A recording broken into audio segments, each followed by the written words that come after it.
dropped off this week. Um, that's always a worry for the professor, but I'm glad you guys are here. Thank you for being here.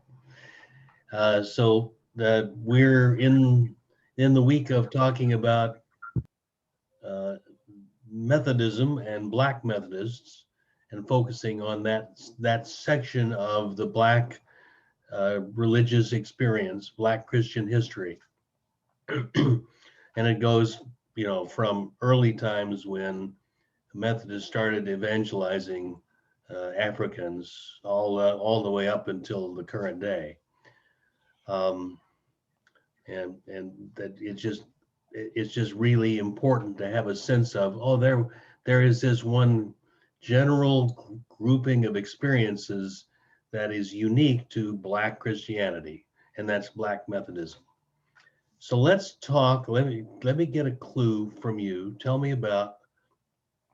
Here comes Jamal. Tell me about what. Each of you kind of give me one thing that you think is a memorable piece of Black Methodism that is important for us to remember. That you might think the old man might put on an exam or something like that.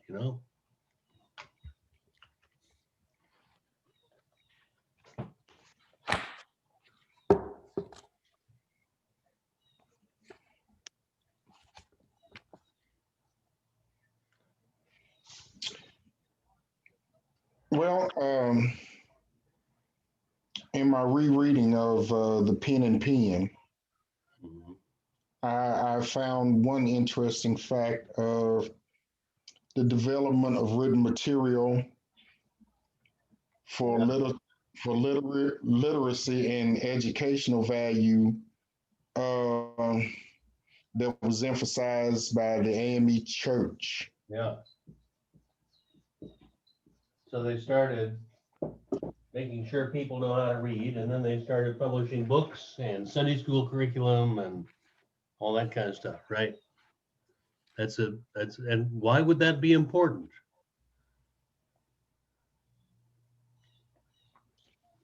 Uh, to me, it was important because it was more of a liberating value for blacks to understand the true meaning of the Bible, where whites were afraid that it would give them too much independence and cause rebellion within them. Right. Yeah. So a lot of slave owners refused to allow them to learn to read and write, um, because A, they're too stupid to do it, and B, if they once they did learn, they might get uppity about it. Exactly. All right. What's another? Who else has got an interesting piece of this reality that we're looking at for Black Methodism?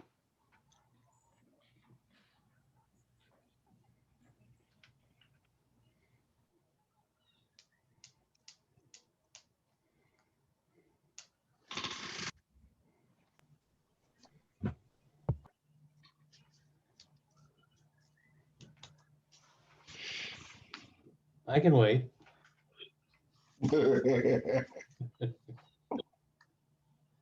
If we're shut up, if we don't say anything long enough, the professional will get anxious and he'll talk instead of we having to.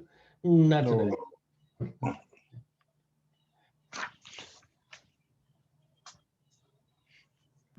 I'm not gonna sit here and tell you that I dove into it because I didn't. So I'm not going to, Okay. You haven't had a chance to read it. That's fine.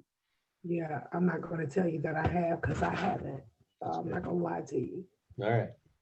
But You I'll be know, on it. you I what? won't disappoint. That's good. Do you know any Black Methodists? Um, honestly, yeah, I do, but I haven't seen her in years. It was a lady that I worked with, and I actually thought it was weird. I was younger, and I worked with her, and I being like I said, I was younger, so I don't know why we was discussing church or I don't know what the I don't remember the conversation, but she, what church you go to, what church you go to, that type of thing. And then when she told me the name of her church, and she was like, it's Methodist. So, you're kind of like, huh? Because for me, everybody was always either Baptist or Pentecostal, Right. you know.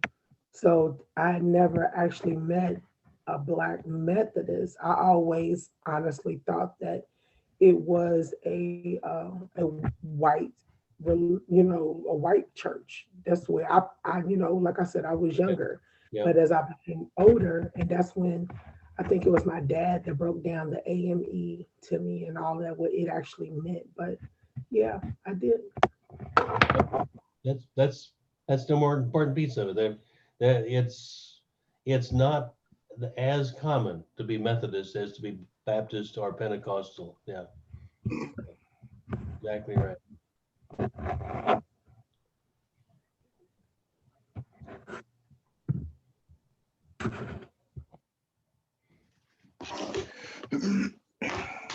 So Jamal, what are the three main Methodist denominations in Black Church?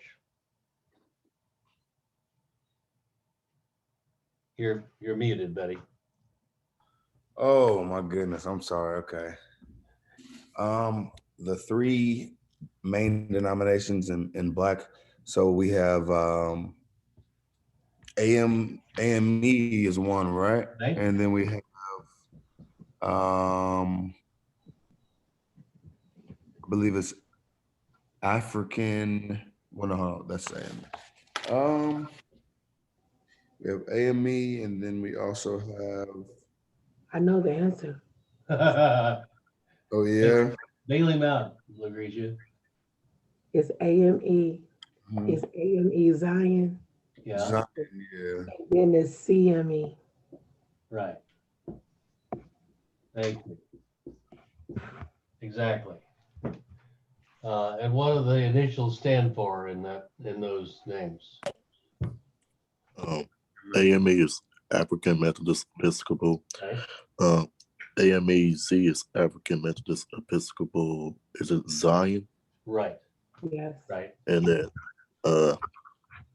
CME is it uh is I don't know CME.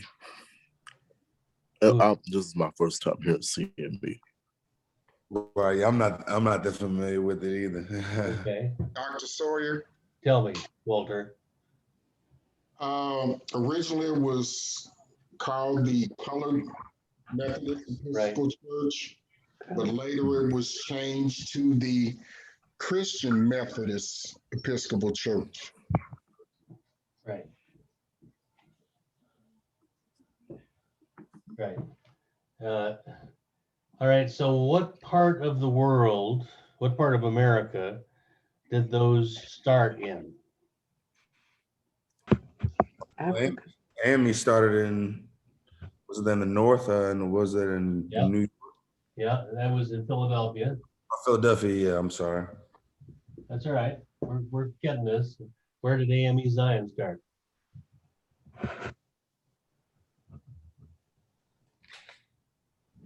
North or south? What you No. get? I'm gonna say South. Well, I'm gonna say South. Yeah, actually, CME is in the south. Okay. In terms of where they started, AME Zion started in New York City. Okay. That was interesting.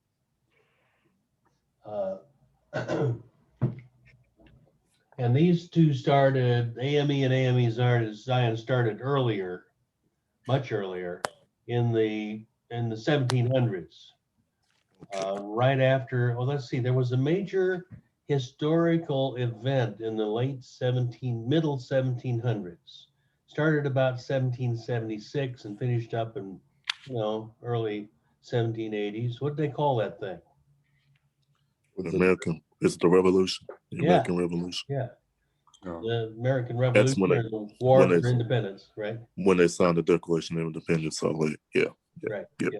So there was a Okay. big war between America, the American French. colonists, and their parent country, which was what? The French. What European country? Great Britain. Yeah. Right. Yeah. It was the English, the British, exactly.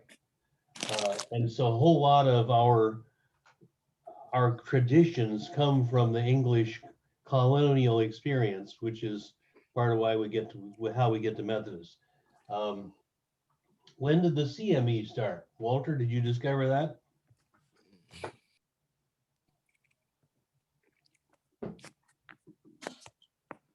Approximately. I muted myself here by accident. I'm sorry.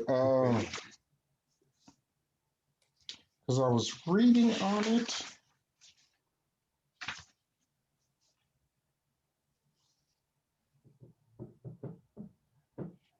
Because I know there was, wait a minute. I want to know, would it be Yeah. 1870? Yeah, yeah. After the Civil War. Okay. Because when it was changed to Christian Methodist was 1956, I believe. Yeah. Something like that, yeah. So it's very interesting. The AME and AME Zion churches started right after the Revolutionary War, when there were still lots of slaves and slaveholders in the South, particularly, but also in the North.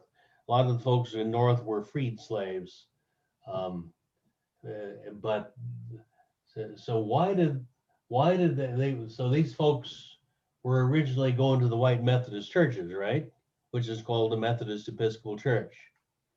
Why did they stop going to the white Methodist churches?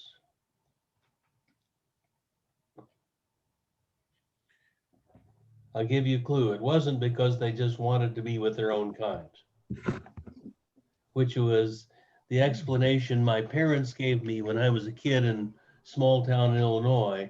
Why do all the black folks live on that side of the town? Right. Well, they like to be with their own kind. Well, that's baloney, I now know. That's the only place they were allowed to live. So, anyway. Was it because of the freedom they were given in the church? So how does that play out? Say some more. That'll get you there, I think. No, when I remember one of the main attractions about the church was that the African American slaves enjoyed the baptism part, which was reference to their traditional purity of water ceremonies. Right.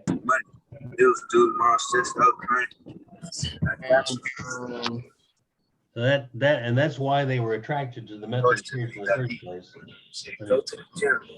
See if I can mute that stuff. The purity of water ceremony. They also looked at it because of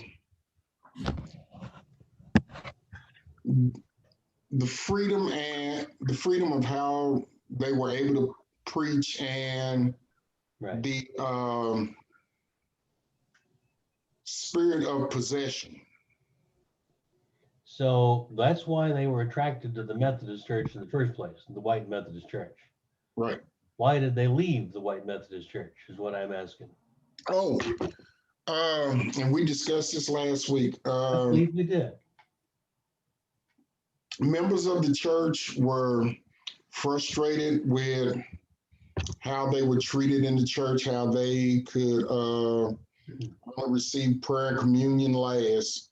Right. But what made it volatile was during one ceremony, one of the members was physically removed because he went down to prayer early, and they were telling them that they weren't allowed until after all the white parishioners had gone first. Right. Yeah, they yanked him up off. He was on his knees in prayer in the sanctuary with everybody else, and they yanked him up and said, "You can't pray here." And all of the black folks walked out at that day. On that day, that was that. Philadelphia. What? Was that the church in Philadelphia where that happened? That's right. Yeah. Okay. Right. And that was the what was that? St. George's Episcopal Methodist Episcopal Church, yeah. Yes. So they went down the street and formed their own church, which they called Bethel. And eventually they organized lots of churches into the new denomination, which they call the African Methodist Episcopal Church, to distinguish themselves from the Methodist Episcopal Church, which was a white denomination. Yeah. So they finally had it and walked out. Same thing true in New York with the folks at John Street Church. They were not allowed to, they got, as the number of black folks coming started getting so many that the white folks were getting uncomfortable.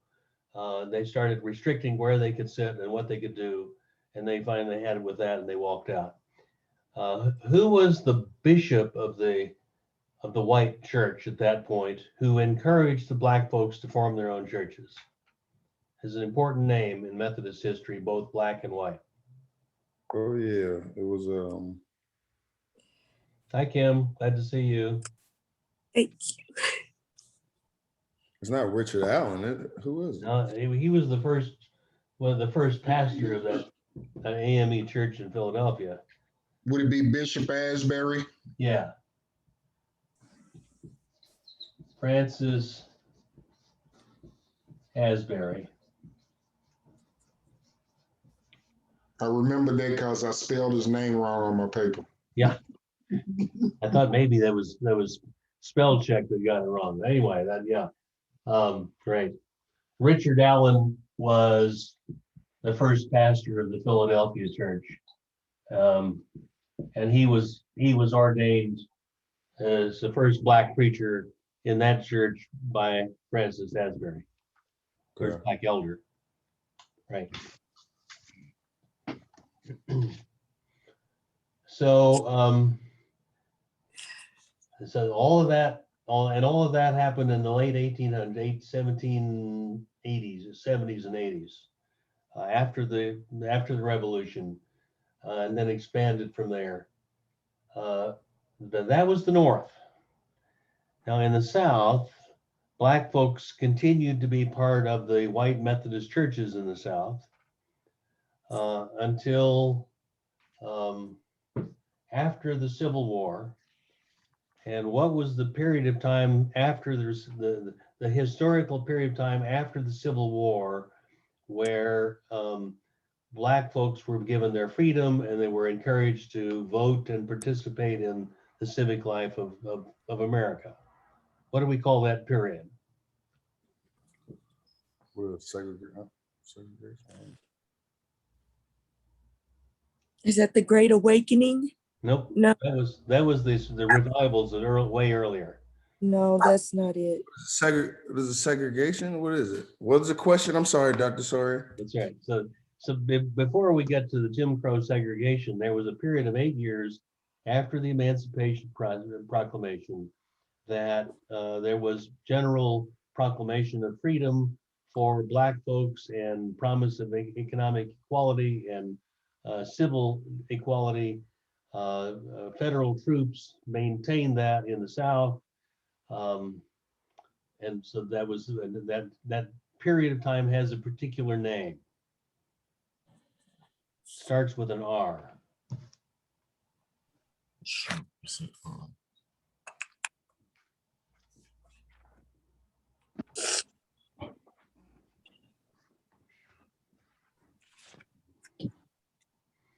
Here's where I'm trying to tie into all of the general historical events, like the wars, and the Great Awakening is a good one. Is it Reconstruction? Exactly.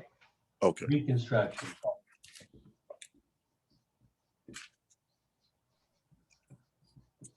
What do you remember? Anybody know what happened during Reconstruction?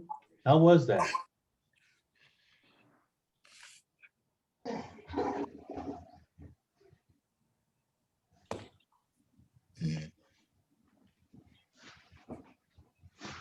So Ta-Nehisi Coates in his neat book titled his book, "We Were 8 Years in Power."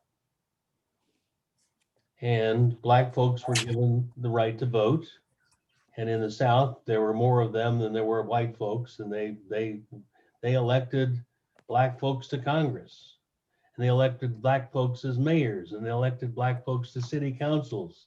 And these folks were smart, and they were capable, and many of them were educated, and they were making life better for their people as a result of their being in power.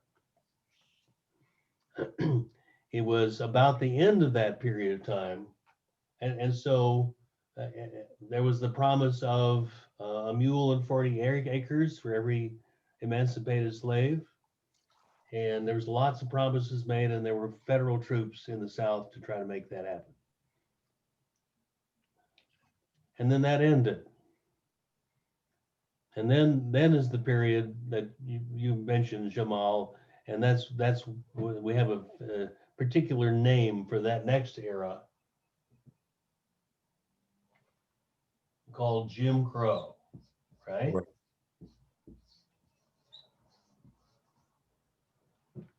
And the white folks had it up to here with black folks being in power, and they made everything possible to eliminate that.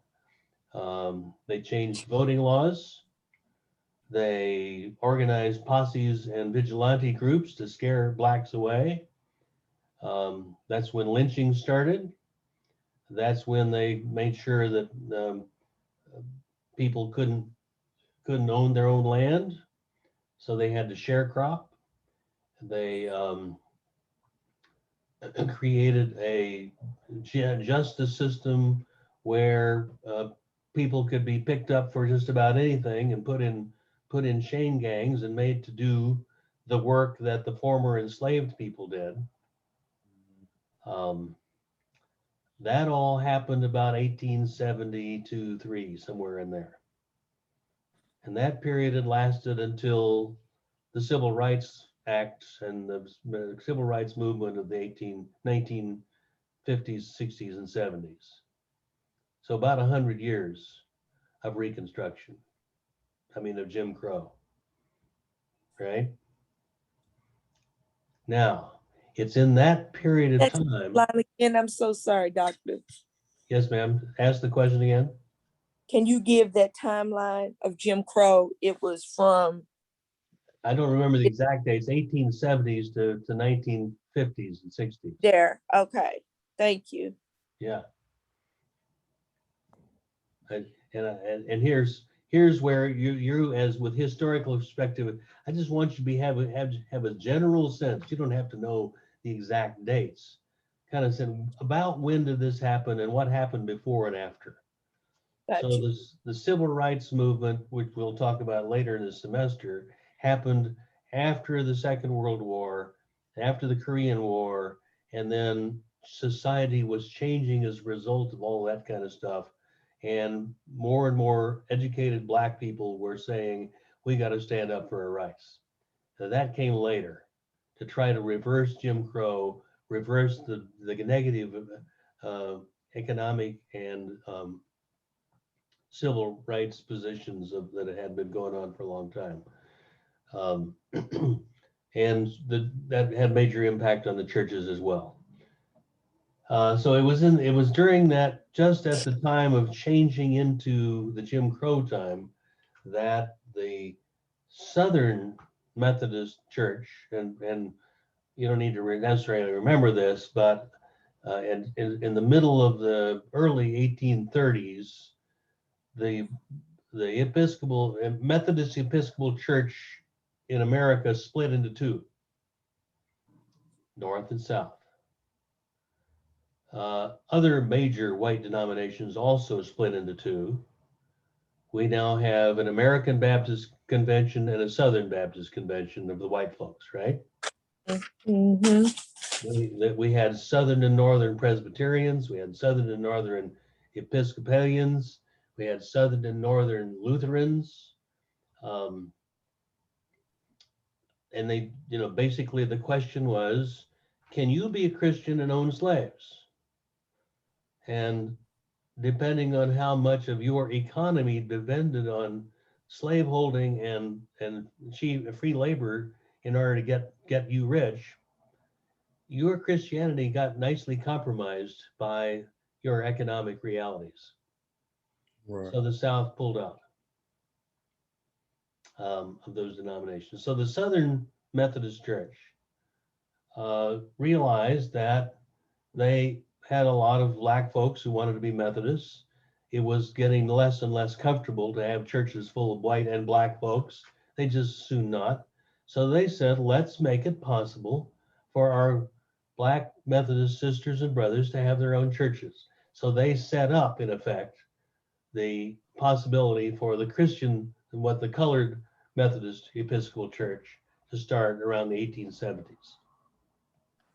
That's the context, the historical context for that creation of what's going on now.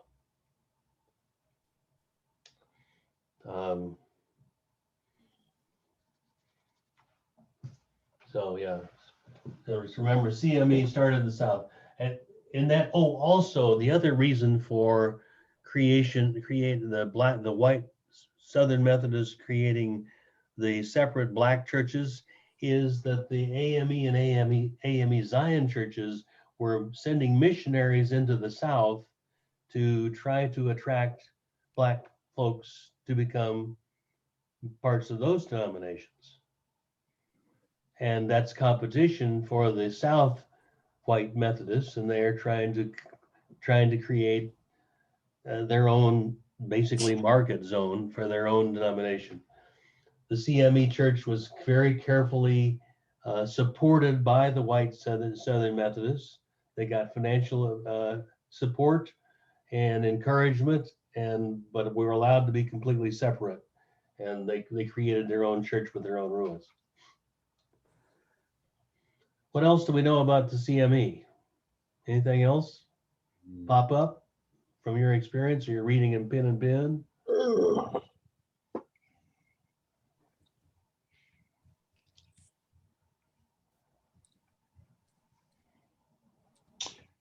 Unlike the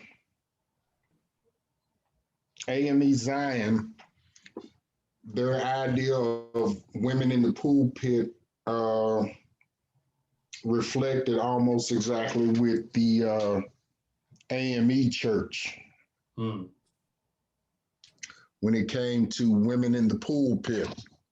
Mm-hmm.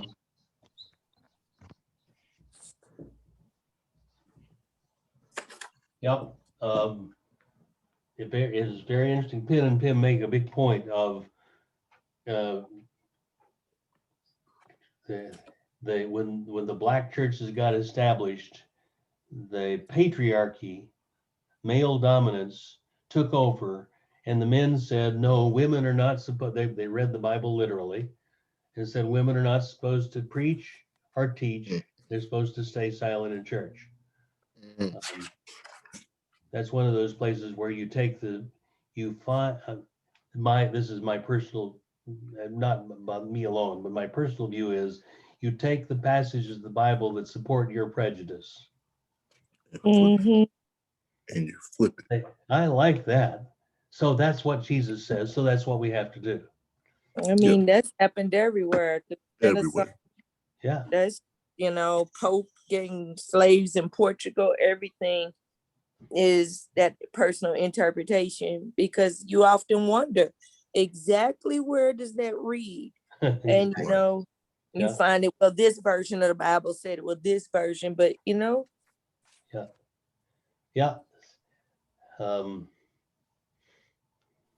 Well, Dr. Sawyer, I don't mean to interrupt you. That's all right. Was this only the black? Were there women preachers and teachers in the white Methodist Episcopal? Not too much. The whites were earlier getting women ordained, but not a lot. Okay. That's a good question. Probably no, because patriarchy is just big in our society.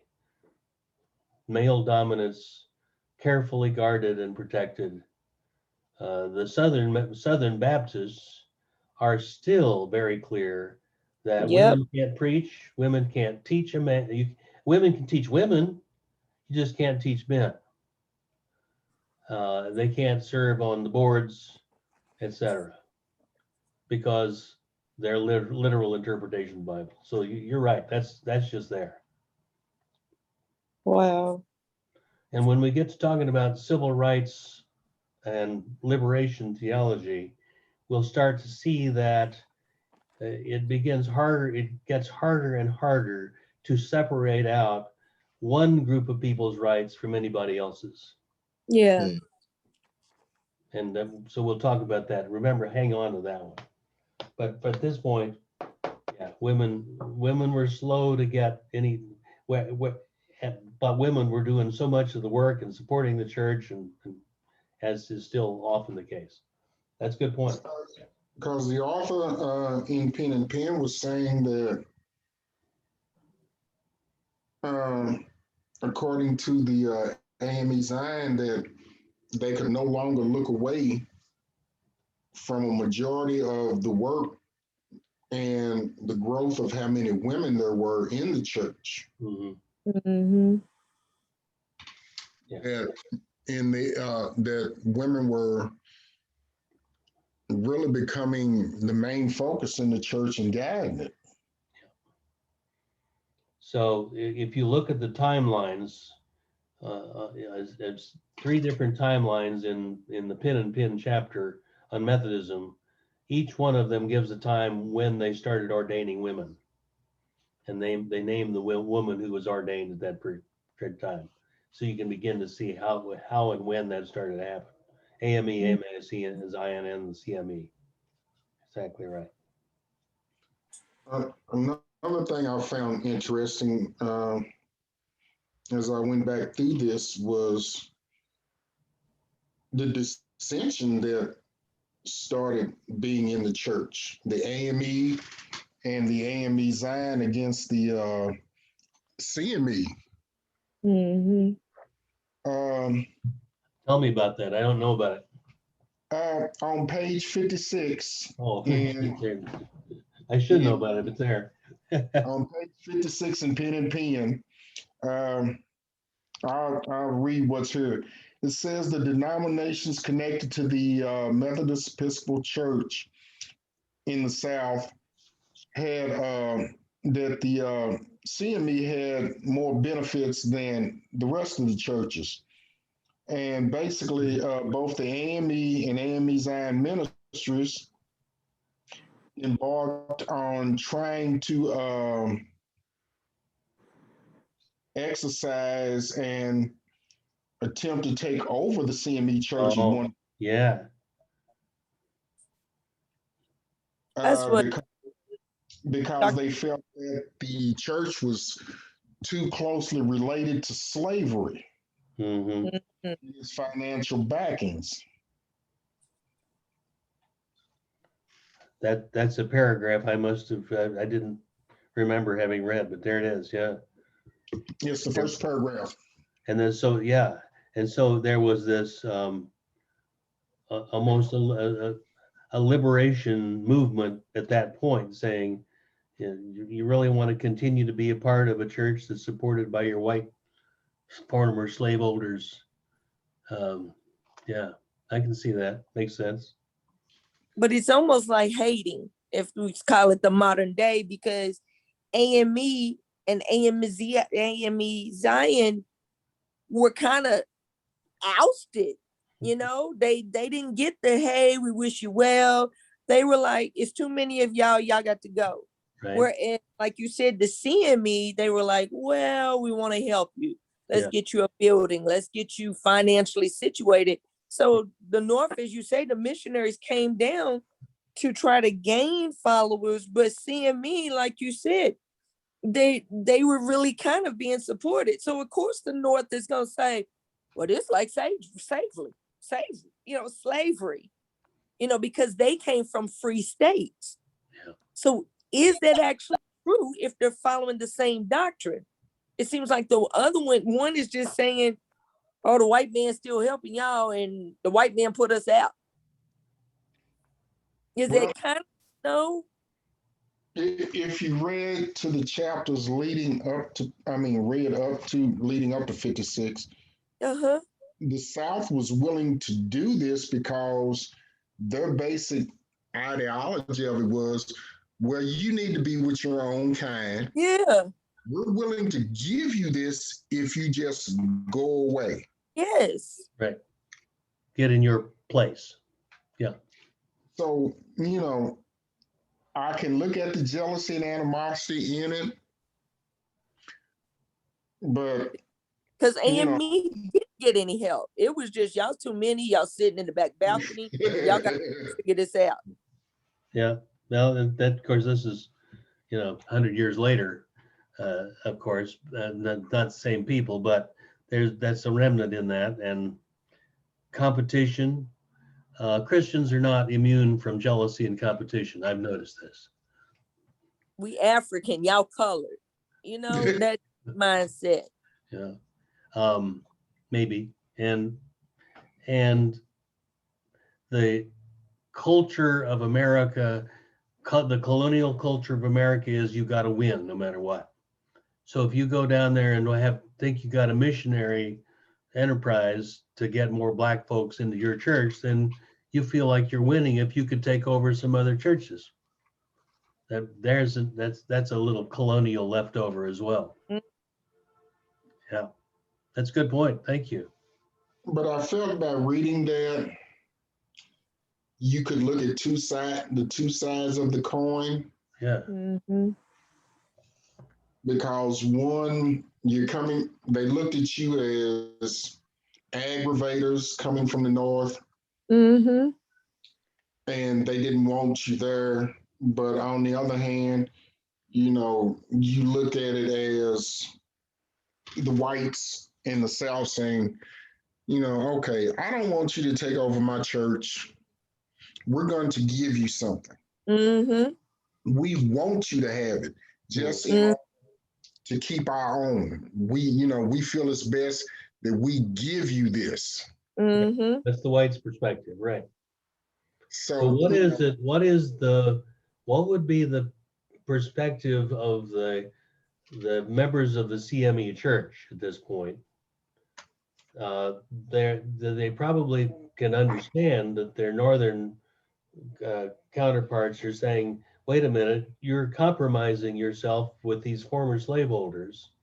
What would Yeah. make them want to stay connected with their CME church?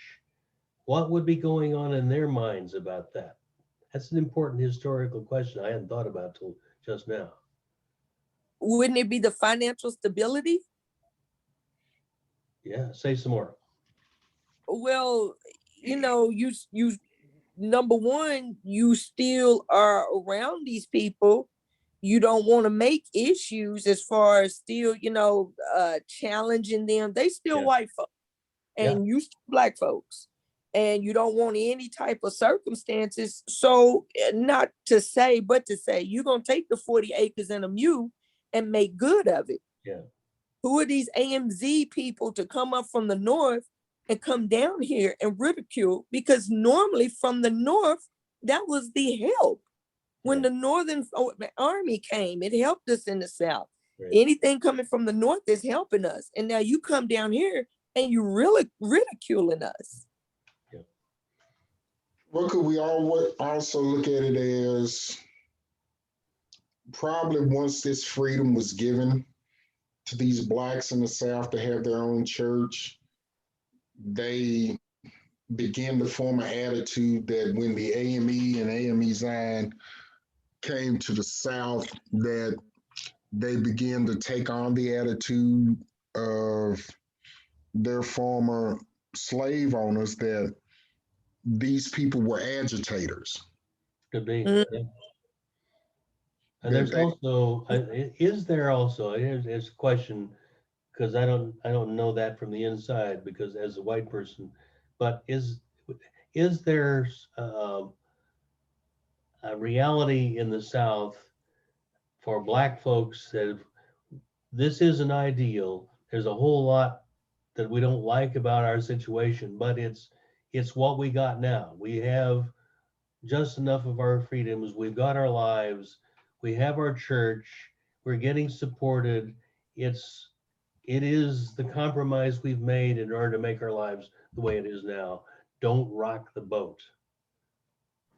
Is Yeah, that real? because the CME still believe in slavery.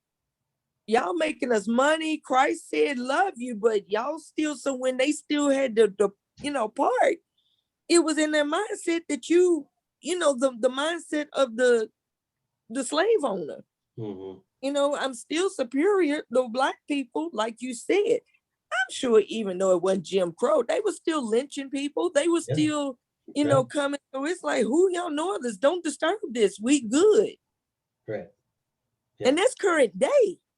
Yes. Okay. Mississippi. That's what I was thinking. I think that's Ooh, yes.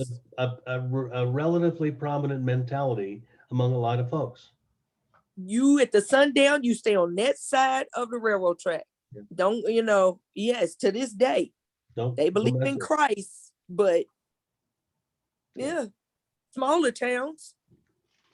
Yeah.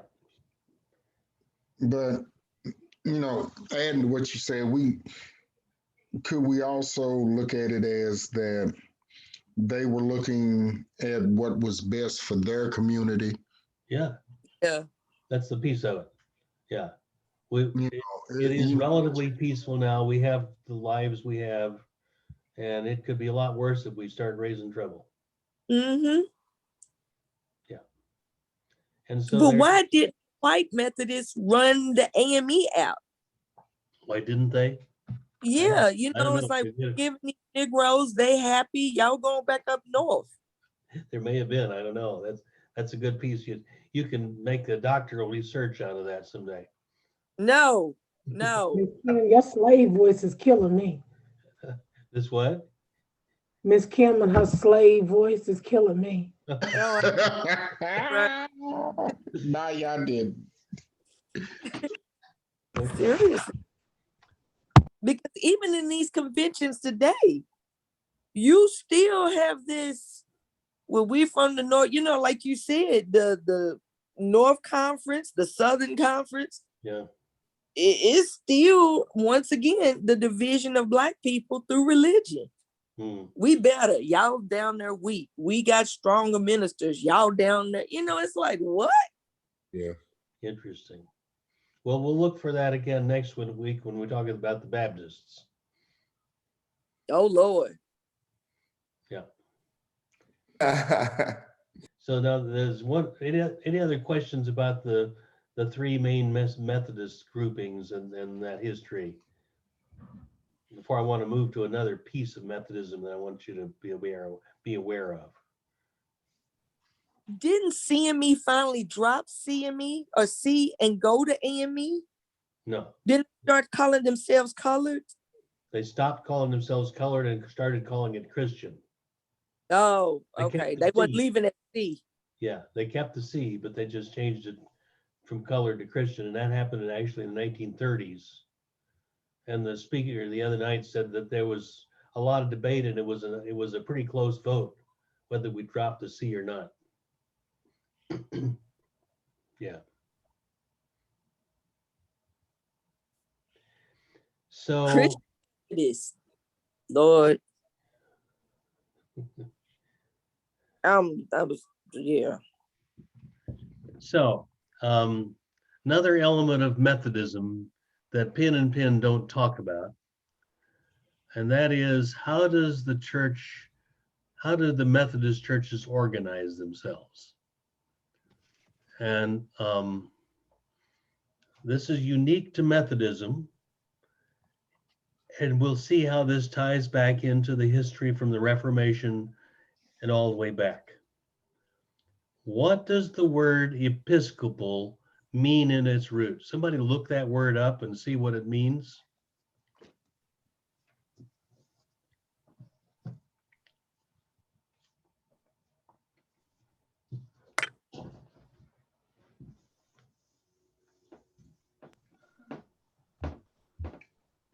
It means bishop. Yeah. Exactly.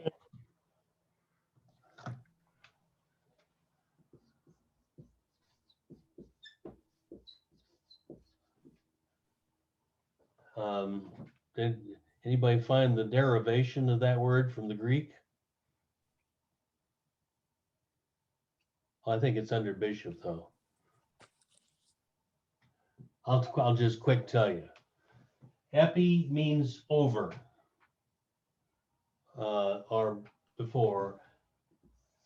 Scopal, S-C-O-P-A-L, is just like the word scope, means the overseer or the overwatcher. So the bishop, and bishop is one of the words that's used in the Greek Bible for leaders of the early church. And so the Greek would be episkopos. So the Episcopal Church is a church known by, or it's run by bishops. And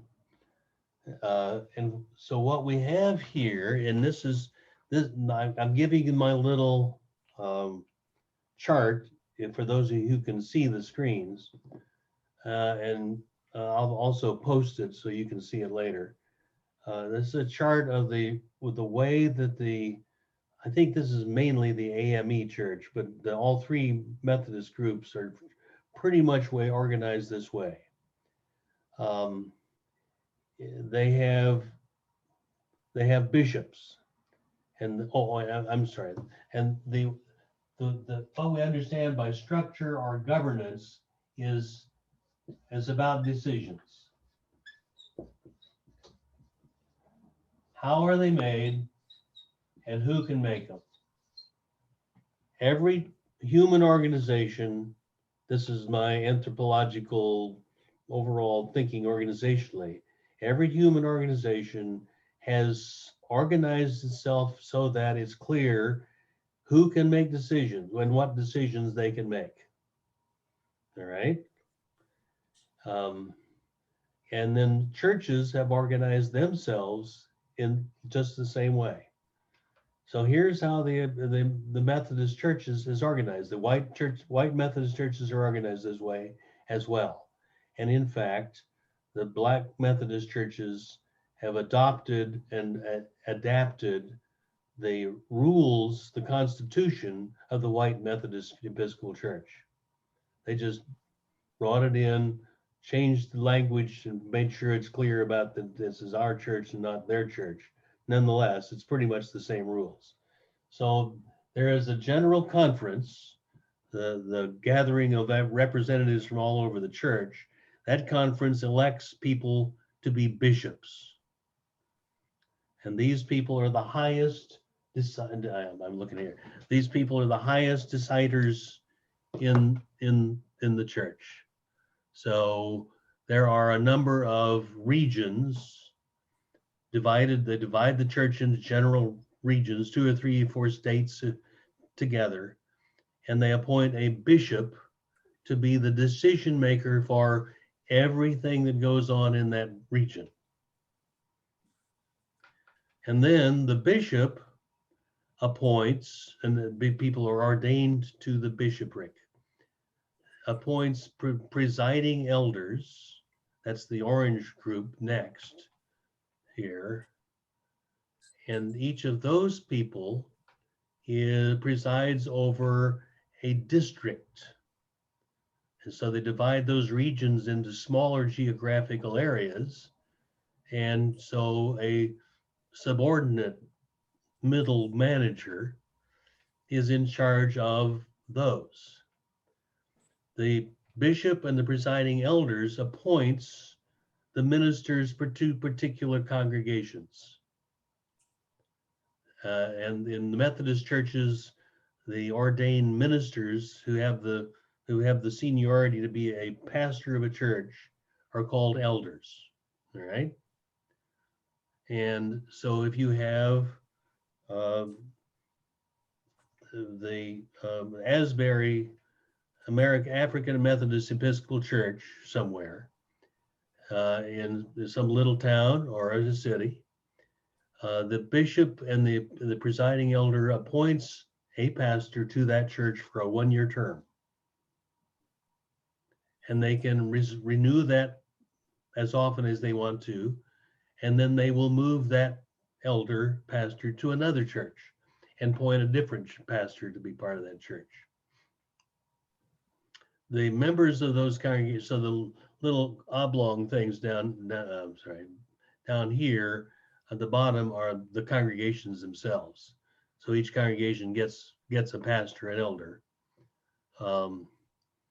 They get some consultation with the presiding elders about who they might appoint as their pastor, but the decision is made by the bishop and the presiding elders. The Like people Catholicism. say what? Like Catholicism almost. Bingo. The Yeah. Pope gives down to. Yeah. In the Catholic Church, instead of a general conference, they have the Pope at the top. Yeah. And the Pope appoints the bishops. Yeah. And the bishops, they don't have sub-bishops in the Catholic Church, but they have gradations of bishops actually. But it is, and there's a word for this kind of structural organization. You know what that word is? Starts with an H.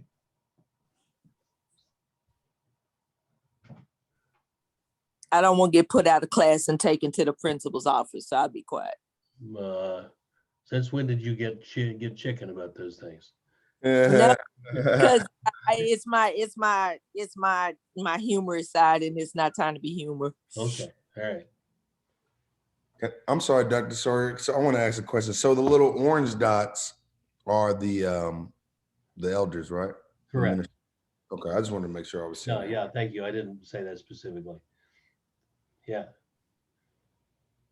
So if there's, 15 churches in a district, the presiding elder looks over and helps those churches make the decisions they need to make, and pretty much can say what they can and can't do about a lot of stuff, right?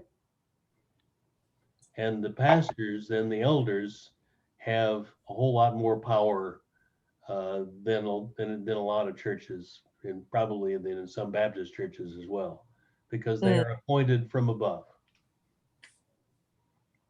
So the fancy word for this Episcopal, I can't talk and spell at the same time, is hierarchy, right? Now, where does the organizational form of hierarchy, where did that start? This was taught by the crazy old white man who teaches History of Christianity 1. But you haven't taken that class yet. I hope maybe you can take it this fall. The source of this hierarchical, which is a pyramid, right? That form of organization was created by the Roman army. Yeah. The Roman army had the emperor, and then the generals, and then the majors and the corporals, and then the enlisted people. It was a pure pyramid. It all starts from the top, and you only take the orders that you're given from the top. Is that the time that they thought that the Pope had too much power? Or am I what about the Pope and power? Didn't they devise this because they realized that the Pope himself had too much power? And so in removing it from one person, they developed a systematic approach, or no? No, this actually reinforces that. The guy at the top has absolute power. Okay. And then he, in the Catholic Church and in early times, it was always men. He tells the people down below what they can and can't do, and on down. And if he says jump, they just jump. Absolute power. Dr. Sawyer. Yes. On the schematic and how you were talking about how the ministers are moved around, because I have an in-law who is part of of the church, of Zion Church.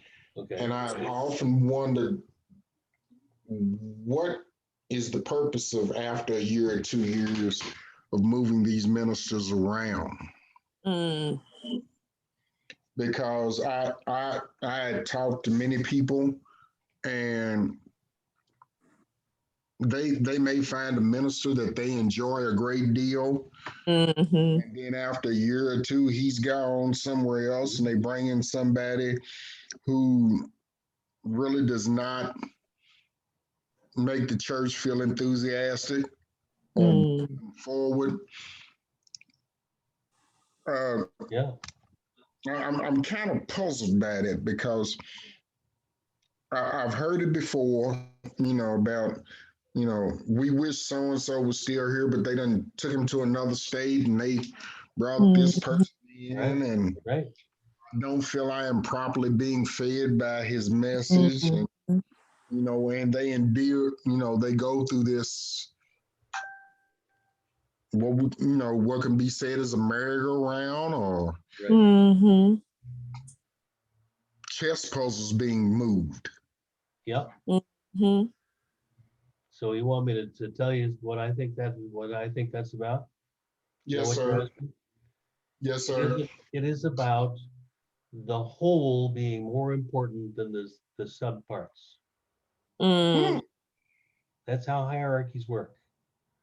It is so the Episcopal Church model of church governments or church decision making is also called uh, hierarchical, but it's also called connectional, because everything is connected to everything else. No independent congregation is independent. It's all. So if the bishop decides that a church in Akron, Ohio needs a particular kind of pastor now, and we see that kind of pastor is right over here at Bethel AME Church, whatever, bishop could say, we're just going to plunk that person right over there, because the whole church needs this overall look, regardless of what the people at Bethel think. would it also be, Dr. Sawyer, to the prevention of power? If you have this church and you begin to financially build it through the tithes, and it's earning more than the other churches, Mhm. or Yeah, the structure of it's getting more solid, would it be that? it also, yeah, Really? it does, you're right, it prevents anybody Wow. from building a little kingdom in a congregation, right? Wow.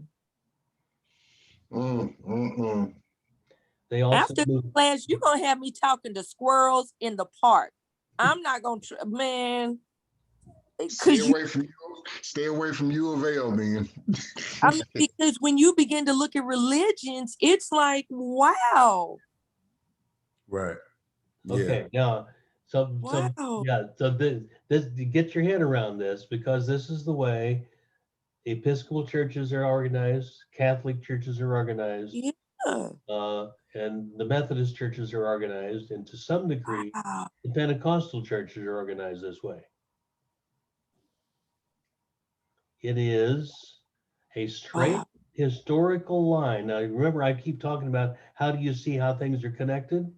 Yeah. What you see is the historical straight line from the Catholic Church in Europe that developed this form of hierarchical organization in order to make sure everybody is controlled and does Wow. what they're supposed to do, because it's a matter of rules and regulations, and that's more important, and right belief, and that's more important than individual freedom. Mm.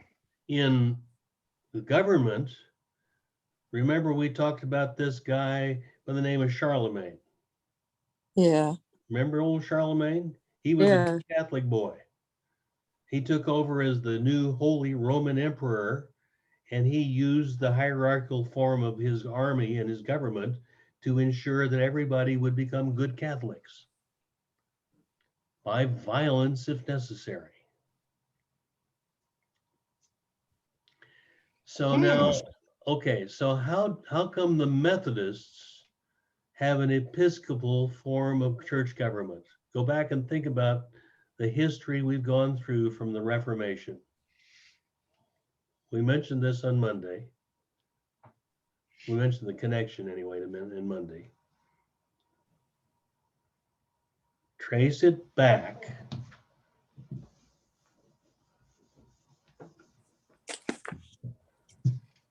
So we got the Methodists down here and the Black Methodists. Who started the Methodist Church in England? John Wesley. Wesley, all right. Mm-hmm. What denomination was John Wesley a part of? Anglican. Yes. Yeah. Yeah. Church of London, or was it? Church of England? Yep. Church of England, also known as the Episcopal Church. Who started the Anglican Church? Who was the reformer that set that in motion? Oh, Hold on. This is me expecting you to keep things in your head. I know it's not fair.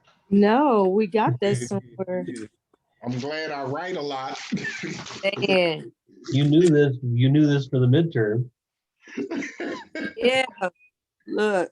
It was a king, by the way. There's a little hint. Hen- Yeah, Henry- Henry VIII. Yeah. Oh. Yeah. Henry VIII, who didn't like the Pope telling him what he could and couldn't do because he wanted to get Yeah. divorced. And so he created his Anglican church, but it wasn't that different from the Catholic Church. He just changed a few things, but mainly instead of the Pope being in charge, the king was in charge. He kept a hierarchical form of the church with bishops and so on. Mhm. So you start with the Wow. Catholics. Henry VIII just amended it a little bit to create the Anglicans. John Wesley was an Anglican. When he created the Methodist Church, he didn't change the organizational form of the church. He made it exactly what he was used to, which is Episcopal, hierarchical. And now we have Black Methodists who are using this European colonial form of hierarchical organization to run their churches. And no wonder your head is spinning from that, because there's a lot of ways that's incongruous. Because the AMEs then need to sit their tails down because they running all the way from Europe and they looking down on the CMEs when in truth. That's also true, yeah. They've still borrowed a whole bunch of white stuff. Yeah. Yeah. And Wow. one of the things I want you to continue to be skeptical about is to keep watching as you're looking at the history of the development of Black church, how much of colonialism is still seeped into church life today. Mm-hmm. Yeah. Yep. Dr. Sawyer, I got a question.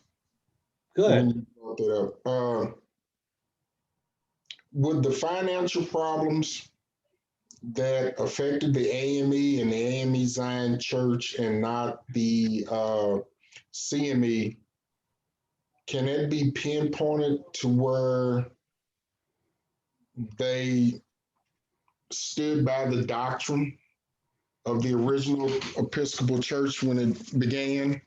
And that could be where some of the animosity and jealousy came from? Mm. I'm not sure how that works. I don't quite see that yet. Tell me some more. Well, when you read in Pen and Pen, it describes the financial troubles Yeah. that the AME and AME Zion carried for years when it first started, Yeah. and how we talked about here today where the CME, with the backing of the Southern Methodists, flourished financially. Mhm. Could we look at that because of how the AME and AME Zion took a stance and stood fast on the doctrine of the Episcopal Church. Could that have been one of the problems of them financially in the beginning? Well, I don't think they changed the doctrine that much from one or the other. Because when you read it, they complained about financially how they, the black churches of AME and AME Zion struggled. That's simply because the white church wouldn't help them any. Yeah. And if you have a community of people, none of whom can get good jobs and get ahead in life, there's not going to be a lot of money in that community to support a church. So the black church is going to be poorer than a white church. Okay. That's all that is. And that doesn't make any difference if it's Methodist or anything else for that matter. But Dr. Sawyer, wouldn't the financial stability be better in the North for Black people because of the factory? People from the South migrated to the North because of that. Yeah. So why wouldn't of course, yeah. Hmm? Later, of course, in the Great Migration, but yes. And people who migrated north to escape slavery. There would have been, yeah, but if they still didn't have the support, the financial support from the mixed white church, they still would be behind, is my guess. I think that's what it's about. Yeah. It's the same story. Third verse, same as the first. Yeah. Good questions. I got one more question. I came late full of questions. That's good. I like it. No, it's not. Can you please, because now can other denominations, did they borrow the name Bishop? Because when you have Bishop T.D. Jakes, yeah, and he is over, the Potter House is over, but how, this is almost a $1 billion revenue. Right. How can he remain bishop and under him when the other bishops we don't hear being that lucrative? And I could be totally wrong. Yeah. Is he part of the Methodists, or did he just borrow the name? Or, a lot of the mega churches, yes, and Pentecostal churches particularly, have the people have adopted biblical. The bishop is in the Bible. yes. So they've adopted this as the name of a church leader. Right. Okay. If you want to be more important than the preacher, say you're the bishop. Say, I don't know. Yeah. That's possible. You can borrow that. Yeah. Huh. Mm-hmm. When we get to looking at the prosperity and the mega churches, they've evolved as a whole separate kind of thing. Yes. They've mixed and matched and used what they could use, and so we'll look at that when we get to that section. Good question. And that's my report. The Lord have mercy. Okay, so this week you've got a reading report on Black Methodism. Some of you haven't gotten your reading reports in for previous weeks, and I'd like to see you get them, but it's just 1 point each, 10% of your grade total. It's not huge, but it's a way of keeping up and keeping your mind connected with what we've done along. Then it becomes a part of your reviewing for the final.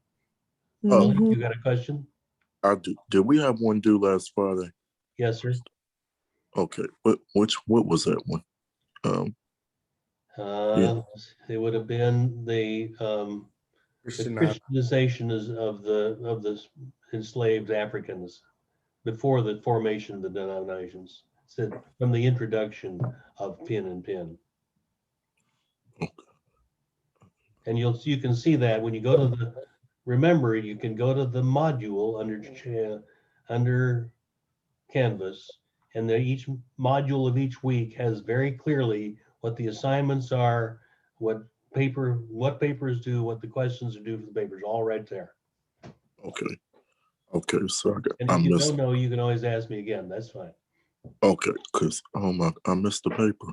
Oh well, that's terrible. Okay, I'm gonna get that other one in too. That'd be good. Well, Okay. thank you. Sorry, I got one more question. Yes, sir. How much did you pay per each one of these pen and pen books? I think they were about somewhere around $20. Some of them were less than that because they were used. Oh, okay, because I'll probably be sending Miss Keisha a check for my book. Okay. Did it Because get messed up? Did it get messed up? on purpose. Oh, you're underlining your stuff. That's When good. I'm reading, me and my highlighter just has a field day. Okay, Right. that's I good. understand. I'll be No. sending her a check for this book. It's highlighted everywhere. That's all right. Well, and if you want to turn it back in, next student who gets it gets helped. That's all. That's the nature of borrowed books. All right. Would it possibly in your next class? Is it something that you kind of go to as a reference even in your next class that you teach? No, this one's the second half of the history of Christianity. So we don't talk about this one in the first half. It's a different Okay. picture. Okay. Well, gang, this has been a very fun class today. Really? It's not what you said about Monday. Monday you This- said it back the dump truck in and just dumped it on you. Well, So I'm trying to help that out. you So- were throwing things out there, and we're hoping Lucretia gets better because Dr. Sawyer needs somebody to argue with, and he really missed That's you. right, yeah. So Yeah. On fire. next week, we're going to talk about the Baptists. And who was it supposed to be to helping us learn about the Baptists? Lucretia and somebody else? Was that it? I think I said I wanted to do Baptist, but I actually want to do prosperity because it's just real interesting to me. Okay, Mhm. I think That's our good. first one was with the Baptist group. all right. So when are we doing these sessions? The 10-minute. You've been doing it this week. Oh, You have been helping us along. Thank you for your research. Mhm. It's been Well, tested. I must apologize. For what? You're working on it. Don't worry about it. Well, for those who did not get to know, I had turned in my final paper on Monday, and I must apologize, Dr. Sawyer, because for some reason I misinterpreted what he wanted, and I didn't go far enough. Wait a minute. Your final paper? Yeah. Yeah, he's Fall way out. ahead of the game. Take a run and hit the wall and fall out your chair. Are you serious? Don't worry Oh. about it. Don't worry about it. Everybody works their own I'm pace. getting ready Okay, to turn everybody. in the final draft again. Wow. We're having way too much fun here. It's time to quit. All righty. Everybody stay safe. See you next week. All right. Bye, family. Maya, it's great to Bye, see Miss you in Kim. person. Bye. Thank Bye, you Miss for using your Lucretia. thing. Yeah. See you See you Monday. Bye, y'all. Y'all have a great day, week.